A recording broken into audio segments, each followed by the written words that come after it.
Today's episode is brought to you by Fluent Commerce, and despite the name, they don't do commerce. They help you accelerate it. Are canceled orders, Wizmo calls, or lengthy deliveries costing you? Fluent Order Management gives you real-time inventory data and smart order orchestration, built for AI agents. Ready to elevate your customer experience? Think Fluent Commerce.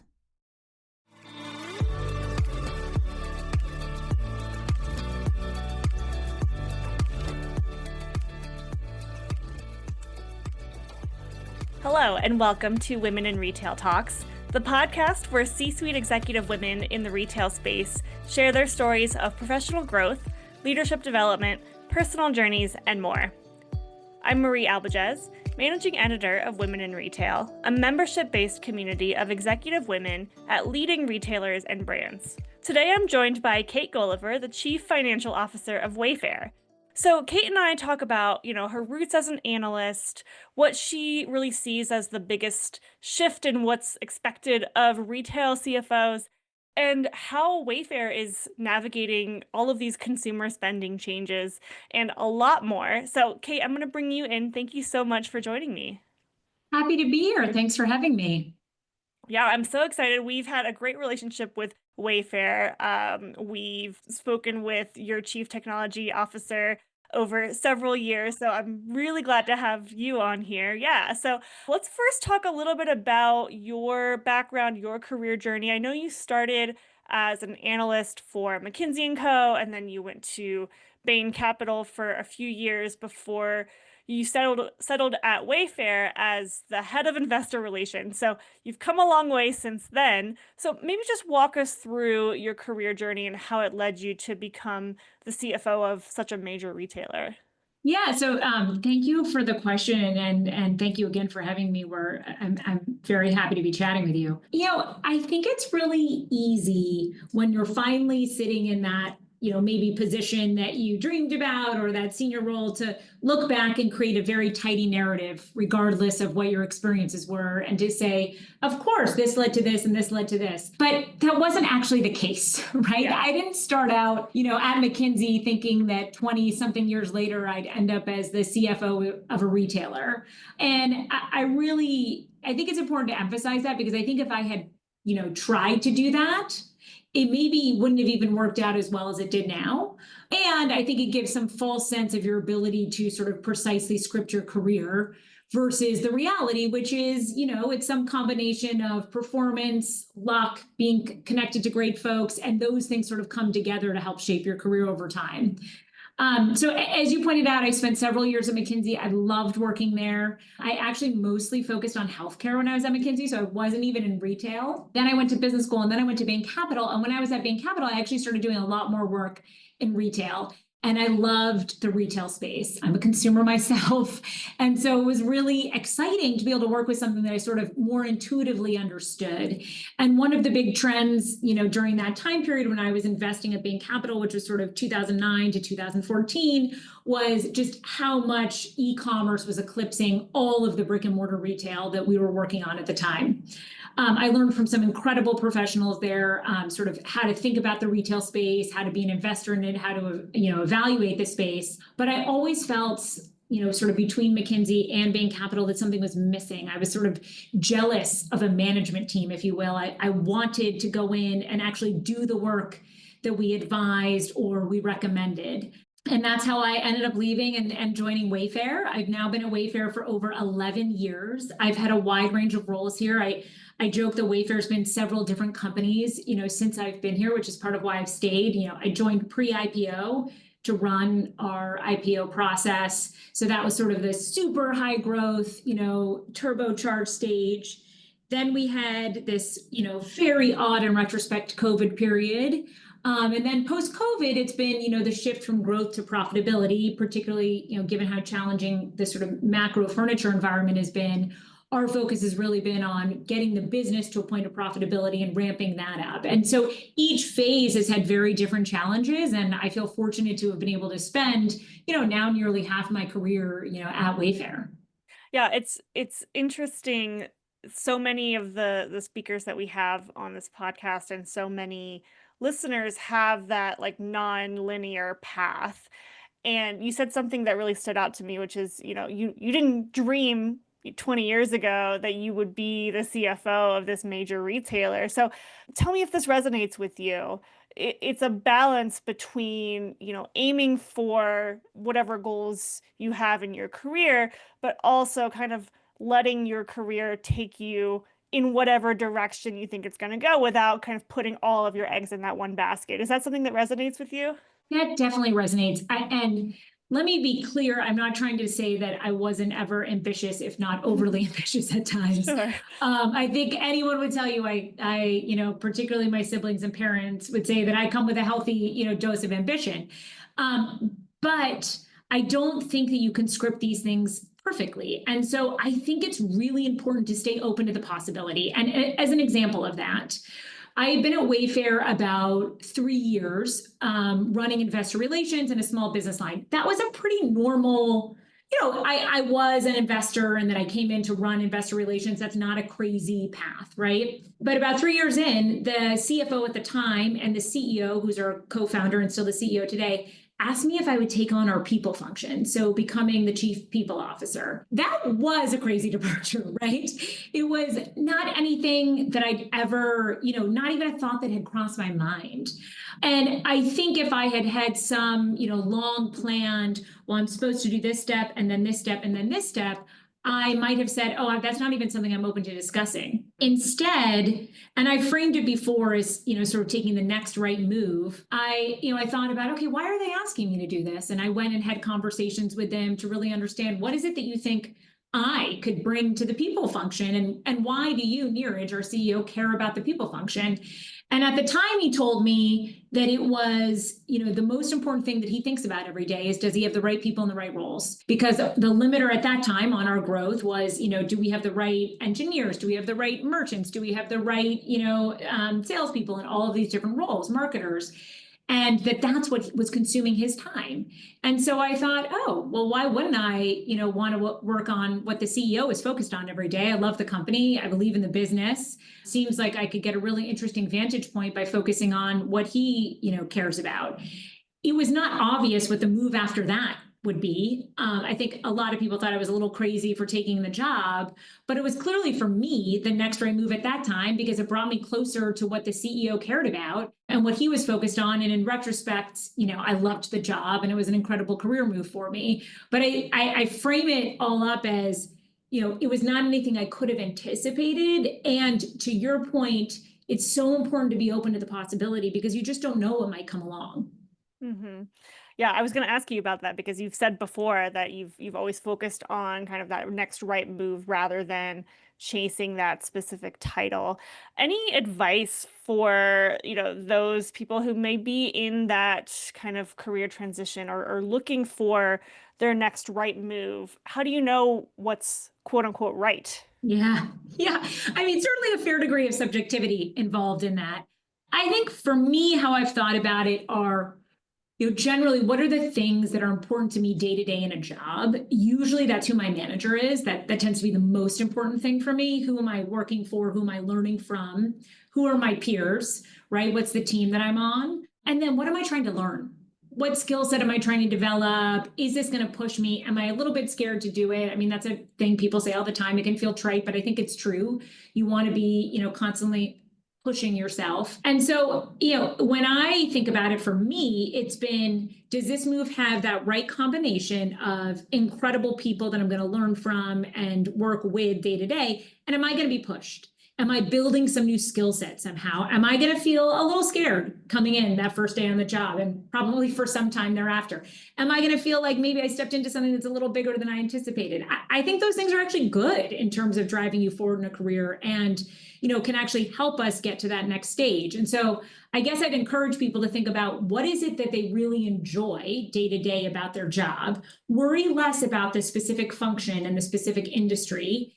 And then what is it that you want to be pushed on? And does the next right move will have those, two pieces sort of combined? Yeah, I love that. And you said something else that stood out to me, which is, it's easy at this point in your career to summarize your journey so far into these tight little like chapters. And before we, I want to ask you a little bit more about that career journey, which is any other kind of major lessons throughout each of those chapters that really apply or have helped you lead today? It's such a great question. And, I think, I mean, absolutely. I'm trying to think about what are the most salient lessons, because I feel so fortunate I've been very privileged to work at some incredible firms and companies. I have learned so much from the institutions themselves, but also from the people at those institutions. And so, I could list several things out of each one, maybe to, start with my first boss at McKinsey. Was actually the older sister of a friend of mine. And she and I I ended up sort of, guiding my career at McKinsey to be able to continue to work for this woman, Olivia. She was just phenomenal. And what I loved about Olivia was that she unapologetically showed up in every room that she was in. She had a big presence, and she knew that, and she utilized that to her benefit. And one thing that she shared with me fairly early on at McKinsey, when she was giving me some feedback, was that at the firm, generally people want, you'll get, what are you good at? What do you need to work on? And every time you have something to work on. And she said, mostly people end up then over rotating on what it is that they need to work on. But I think what really distinguishes you in a career over time are your spikes.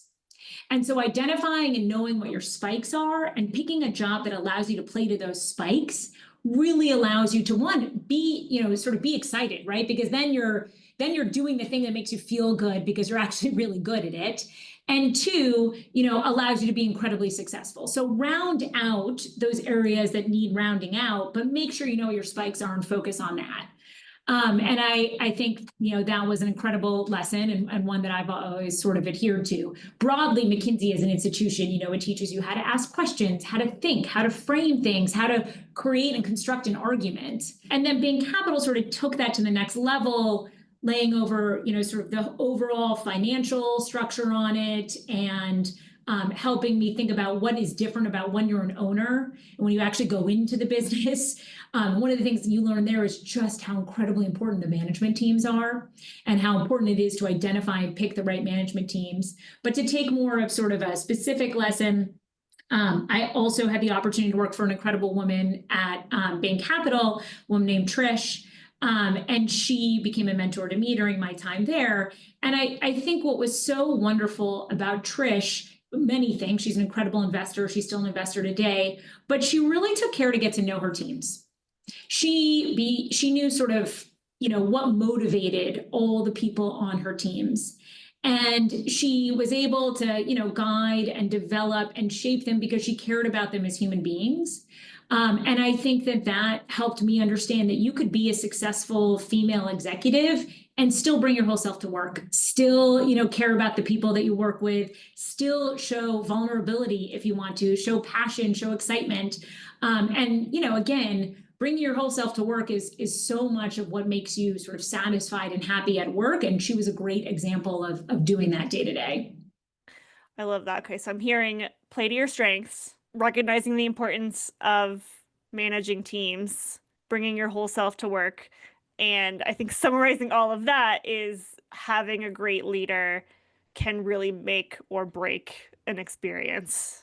Oh, I mean, I think, well, actually, we know empirically from data that the number one thing that makes or breaks someone's time at a company is their manager. Yeah. All the data over many years suggests that. We've done our own analysis on it here at Wayfair, but, Google did that analysis, originally sort of 15, 20 years ago, right? So that is unquestionably true in the data sense. And on a personal level, I would tell you, for me personally, it's certainly borne out to be true.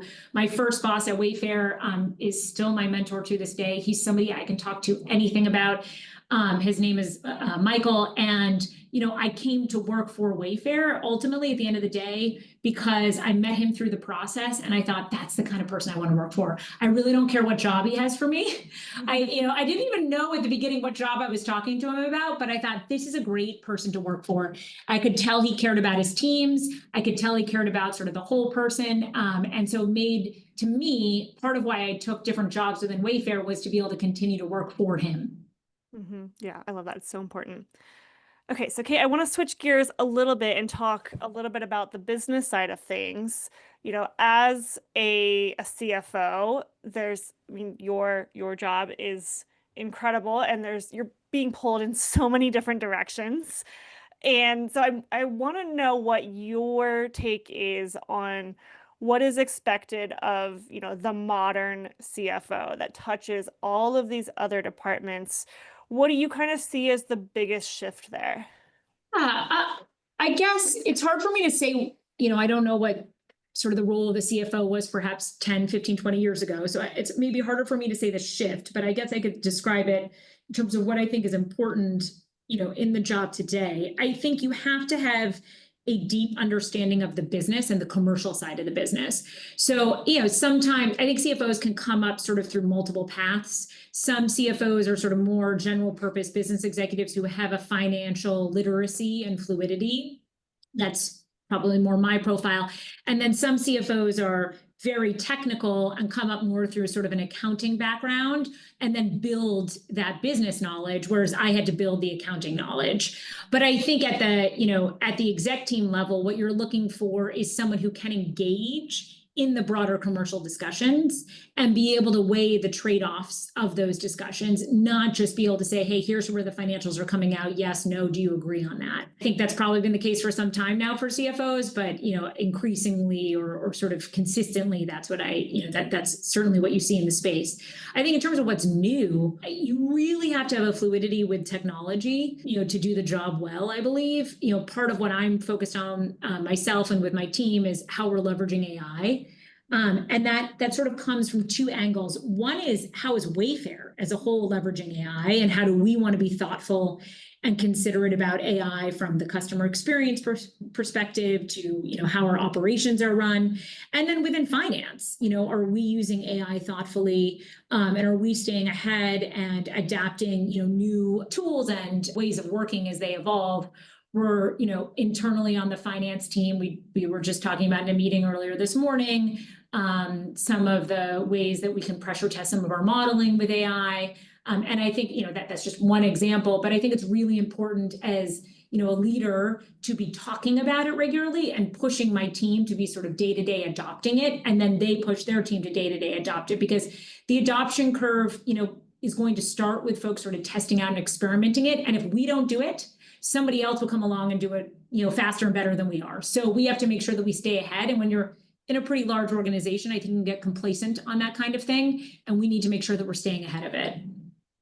It's interesting that you say that, because at first I wasn't even going to ask you about AI, because I was like, I'm not going to bother You talk to Fiona about that when she comes on. Right. I'm not going to bother the chief financial officer about AI. She's busy doing her finance things. But clearly that's not the case. I mean, I feel like I ask everyone about, how they're utilizing AI, both in their business, internally, externally, and then personally. And it sounds like you're kind of as deep within it as the CTO or other members of your. Fiona would, I'm sure, say that she is deeper into it than I am. And certainly Fiona is our CTO, who's been on the show before. Certainly her knowledge is far superior to mine, let me be clear, but I do use it every day. Yeah. And I need to be using it, and my team needs to be using it. And I think it's actually critical that everybody on the leadership team is using it day to day. It's not enough just for the CTO to be driving it. The way we'll get broad scale organizational change is, for everybody be using it. And let's, talk about the financial end of this. There's certainly financial considerations to this. These, certainly the tooling costs dollars, and you have to think about, how are you going to get the ROI on that? And how do you think about the payback?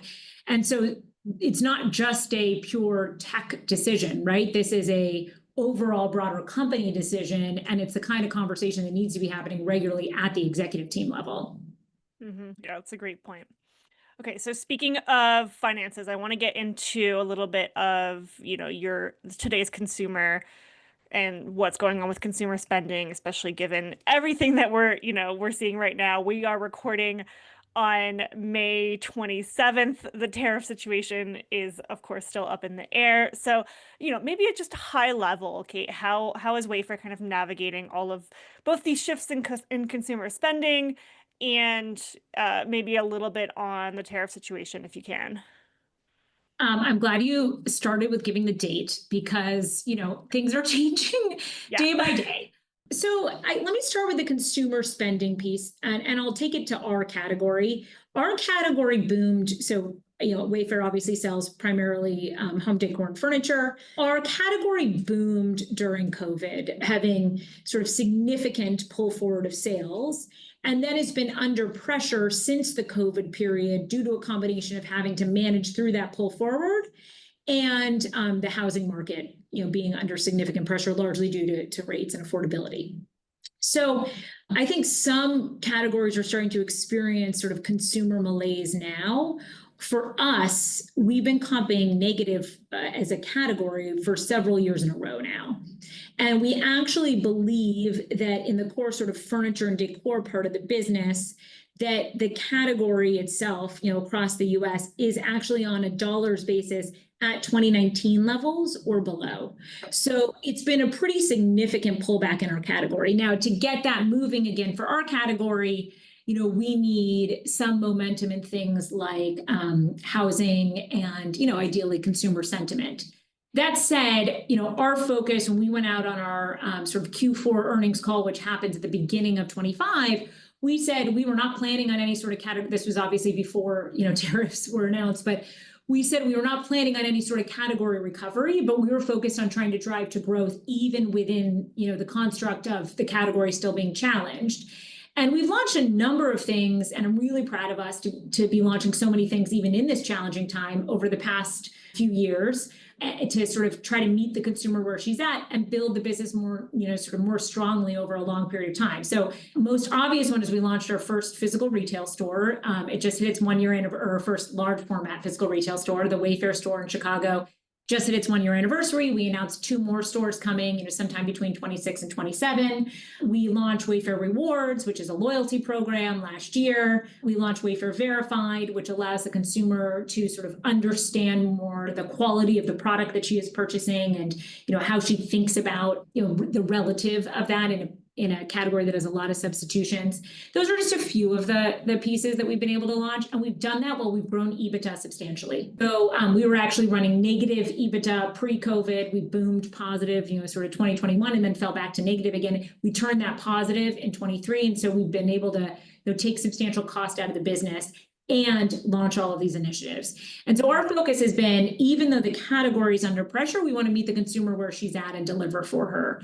So from a consumer focus, we're really trying to, drive share gain. And we've seen that come through in the form of share gain. So, tariffs overall, obviously, very dynamic and fluid situation from a tariff perspective. One of the things I think can be lost sort of externally as people look at Wayfair is that although on the front end we're a first party retailer to you, so if you were to buy on the site, your experience would be transacting with Wayfair.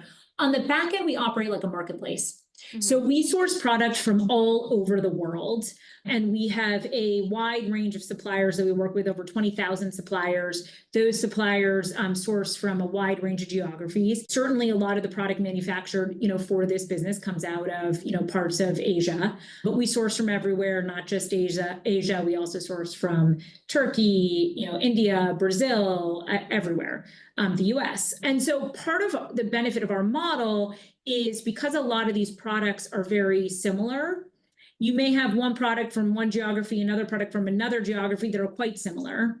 And so we encourage competition in our marketplace to end up on, if you're selling bar stools and you have a bunch of very similar bar stools, the lowest price bar stools being sort of forced up in the sort rank, and you seeing the best option for if you're looking for, wooden bar stool we probably have many different options from a wide range of geographies with potentially a wide range of pricing. And our focus is on delivering you sort of that best quality and best value. So we've been working to partner with our suppliers to help them understand, how this might all flow through in the marketplace, and how to be thoughtful about, both the pricing dynamic and availability dynamic over the next few quarters as we're all sort of navigating, somewhat of a sort of dynamic period on the tariff front. So it's not like you can, blanket statements say we're going to be increasing the costs, or passing the cost of tariffs onto the consumer. It's not like you can kind of sweep that statement across the entire company. In fact, the way our pricing model works is the supplier sets the wholesale, and then we set a take rate on top of that, like a traditional marketplace. And again, our focus with our suppliers is on keeping those wholesales competitive and making sure that we have enough, product from competitive geographies to source up to you a product that, has a very efficient price. We really want to work with our suppliers on that. And I think we've done a very, good and healthy job of doing that. And we have a number of tools to partner with our suppliers on that. So we have a domestic fulfillment program where we can bring product in and run it in our 3PL network that can help forward position the product, make it more efficient for the supplier. They can use supplier ads to boost certain products. They can invest in promotions if they want to. So there's a whole bunch of different levers that we can partner with them to help them, manage their price efficiency. So given everything you just described, anything that we can anticipate that's going to be new, for the rest of 2025 and into 2026 from Wayfair? Anything that you're kind of anticipating or excited about? I mentioned three of the biggest things that we've launched over the last year, and they're the physical retail store, Wayfair Rewards, and Wayfair Verified. And what gets me excited about all of those is that they make the shopping experience easier for the consumer. And so I think anything that helps the consumer discover product easier, get a better value on product, those are points that are particularly compelling. So if you take the store, for example, more than 50% of the customers signing up in the, buying in the store are new to our customer file. We have, a very large customer file at this point, right? We've been operating, as Wayfair since 2011. We've been operating, as the sort of company as a whole since 2002. So it is a pretty large file. And again, new customers is kind of, shocking in a way. But I think it tells you how important it is to have these different experiences for the consumer. And so we see something like that and we feel like, gosh, we're meeting a need that we were not meeting before for the consumer. Or Wayfair Verified, these are products that we, sort of put our stamp on. We've actually tried these products. We brought them into our there's actually another office sort of down the street from here where we literally bring these products into the office. Our merchants actually touch and test them. They close the drawers to see how they close. They sit on the couch. And then we film a video so you can get a sense of sort of where the sizing and all of that. And we're really focused with those products on making sure that we're telling the consumer exactly what she needs to know. And these are products that we know from a variety of data are probably going to be the best products in sort of their range. And again, that's solving this, need for the consumer. We do see those products convert a lot better because the consumer is seeing, oh, okay, I can trust this. Sometimes what's difficult about a marketplace is wading through the noise, and this is helping me, sort of understand what's there, and therefore I can trust it. Right. And then you're also dropping those return rates, which is probably super beneficial. Totally. Exactly. Yep. Interesting. Well, listen, I love talking to you particularly about this because you're incredibly knowledgeable, and it's so refreshing to hear this from a woman.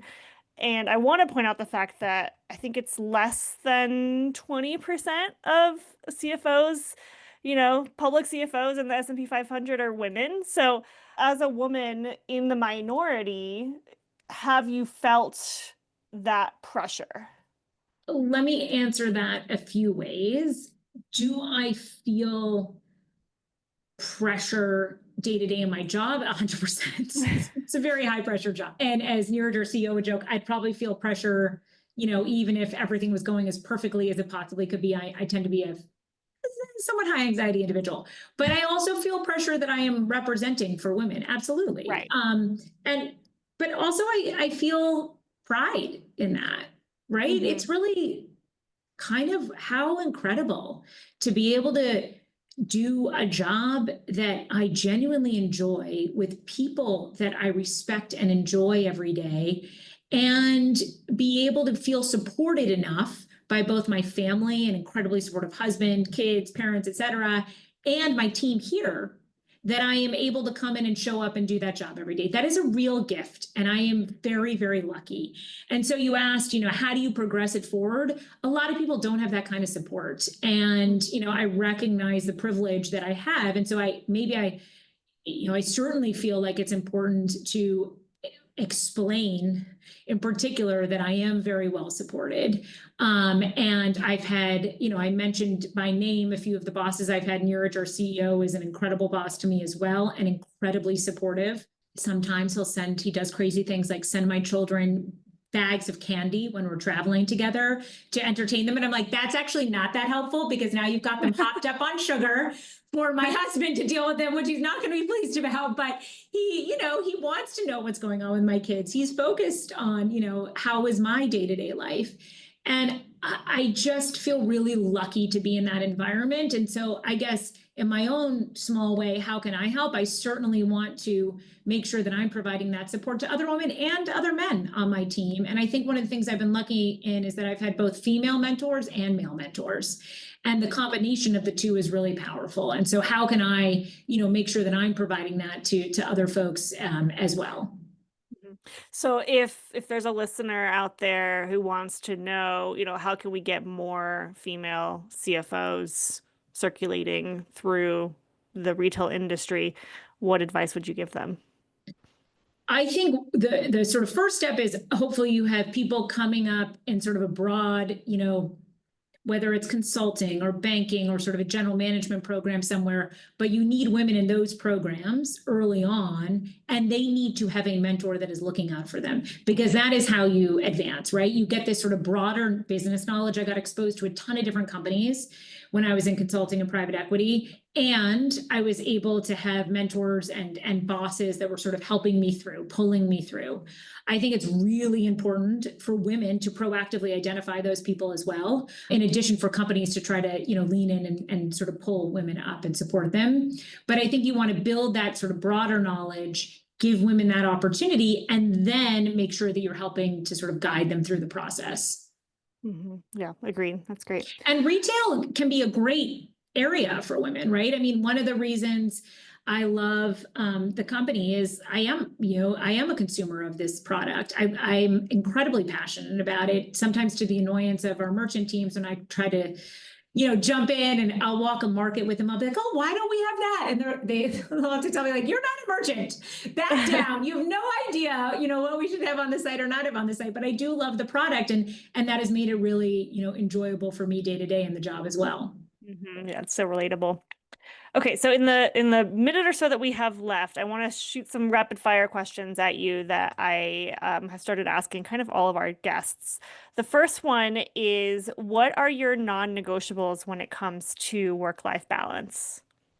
It's embarrassing that I don't have an immediate rapid fire answer to that, because I actually think I'm relatively flexible. And what I would say is it's actually hard for me to say I have non-negotiables, because it's just different things at different times. Yeah. And so there are weeks where I know I have to lean in with my kids because something's going on with one of them, or they have something going on at school, or, it's a particularly challenging moment. My kids are 10, 8, and 5 right now, and the problems are more complex at 10 than they are at 5. Mm-hmm. And I would tell you that during those time periods, I, need my team at work to pick up more, because I do need to step out and go to a doctor's appointment for a kid, or talk to a therapist for a kid, or, talk to the school, whatever it is. And I rely on my team to jump in and do that.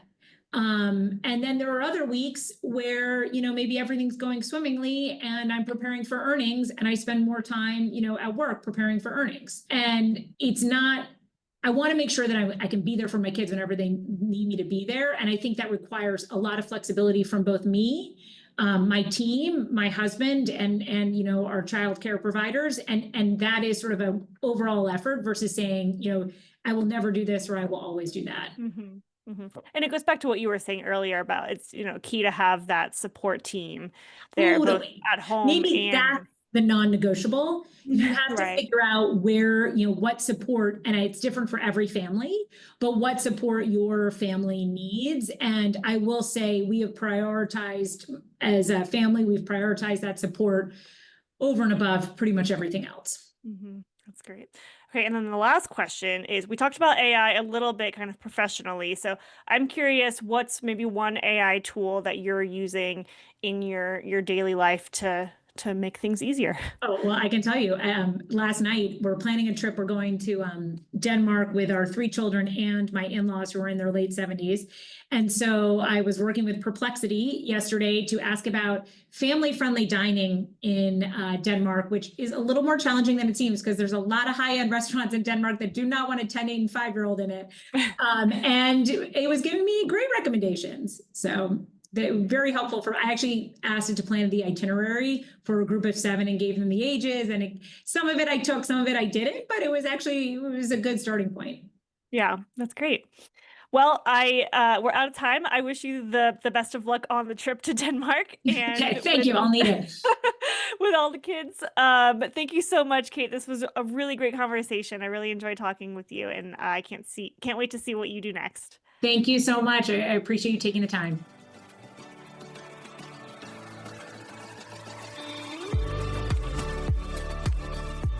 Thanks for listening. For more information on this podcast, please go to womeninretail.com/podcasts for show notes. Women in Retail Talks is available on Apple Podcasts, Google Podcasts, Stitcher, and Spotify. Make sure to subscribe on our podcast channel page as well. If you've enjoyed this episode, please take a few moments to rate and review our show. Lastly, if you're a female retail leader interested in joining our community at Women in Retail Leadership Circle, visit womeninretail.com/apply. Thanks, and until next time, this has been Women in Retail Talks.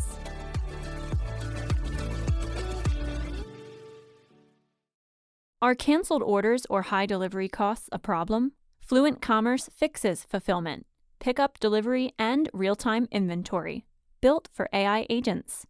Ready to elevate CX? Learn more at fluentcommerce.com/WIR.